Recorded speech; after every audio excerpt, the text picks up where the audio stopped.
Just going to talk about something that happened at work today that comes up occasionally.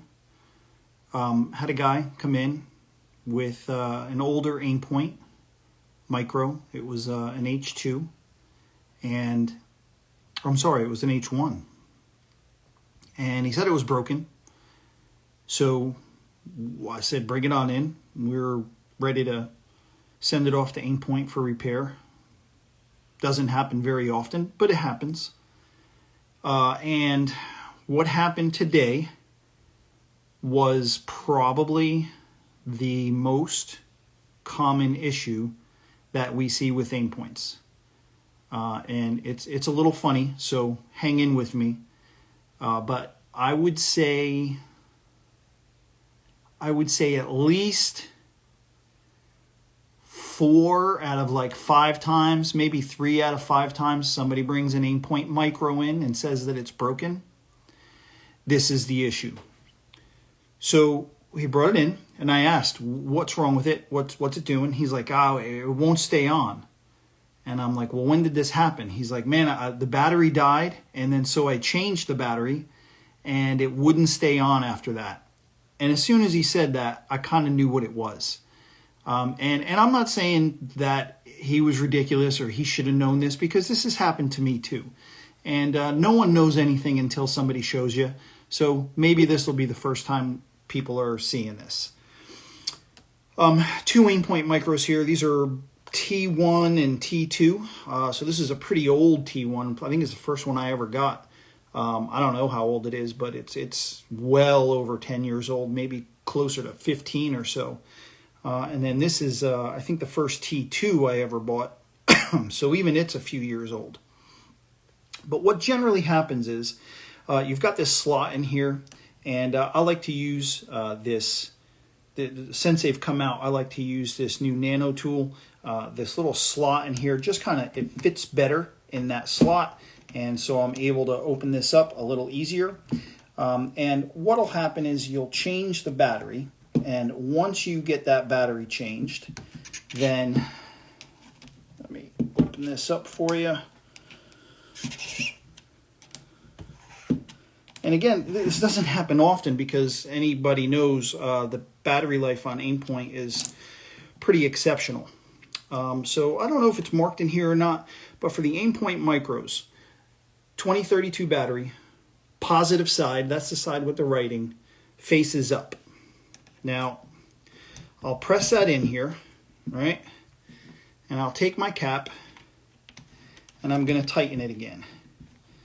So, right here, that's really about as tight as I can get with my fingers, right? So you'll turn it on, you'll look through it, maybe it's on, and then you start shooting, and then it flickers. It's not broken. You've gotten it as tight as you can, hand tight here. It's just not tight enough. And so the cap is not sealing all the way in and holding the battery in place the way it's supposed to. So get whatever, a screwdriver, a quarter. Like I said, I like to use these nano tools just because they fit in here better. And watch how much more this turns. So that's right at about straight up and down now. That's a quarter turn more. That's a half a turn over hand tight. That's 3/4 of a turn. That's 1 full turn, a little more than 1 full turn than trying to get it hand tight. That is almost a turn, 1 full turn and a quarter. Now this is tight. All right, so once you've got this tight, now you're not going to have that problem. It's not a problem, it's just you haven't put the battery cap on all the way, and it's not making contact or keeping it in contact. And that's why your sight is going to go in and out, or that's why it'll flicker. So make sure you've got this turned all the way. Now, there's a couple battery caps on the market. This is the Knights Armament one. Holds 2 batteries, right? You may experience a whole separate issue with this. Now, one advantage to having this, aside for it being kind of bougie, is it has these wider serrations that now I can tighten and loosen this without a tool. Now, here's what's really important about these. It holds 2 batteries. When these came out, I don't even think there was instructions to say that it was supposed to hold an extra battery. You hear my dog back there. I don't know why she's crying. But you have to have two batteries in here. Honestly, this second one, this spare one, this is your working battery that's here. This second one, this spare one, it doesn't even have to work. But you got to have something in here. If you don't, same thing. You're going to tighten this. And without a second battery in here, this one's going to come loose. So this second battery, aside from being backup battery for you if you need it, it holds this battery in place in the contacts and keeps it working. So you've got that spare battery in here. Screw it back into the housing. And now, because it's got these serrations on the outside that are a little bit wider than the housing, you can tighten it completely by hand. You don't need a tool, and you won't have that problem. So, like I said, I can't tell you how many times I've seen this. I'm sure the people at Aimpoint have seen it 1,000 times more than me. Just make sure your battery caps are tight, and chances are you're never going to have a broken Aimpoint.